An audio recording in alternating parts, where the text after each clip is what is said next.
Hindi, mayroon na. Mayroon na. Mayroon na isang dumating, te. Ayan o. Dalawa sila, kaso lang. Kawawa yung bahay.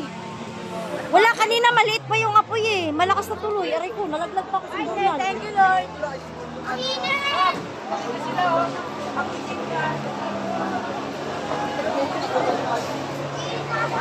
Lakas na ng apoy eh.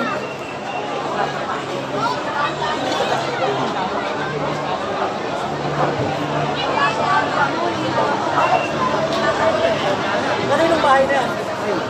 Kaninong dali yung pagsusunod?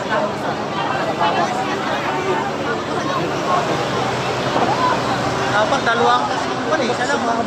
Gagapagin yung tangke niyo kasi may... Parang may gasol yan. Di ba tindahan ng gasol yan, te ah? Ano yung tangke niya? Kasi hindi naman mainit yan eh.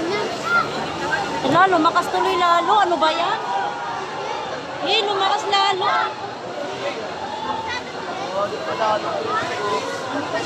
Lumakas lalo yung apoy.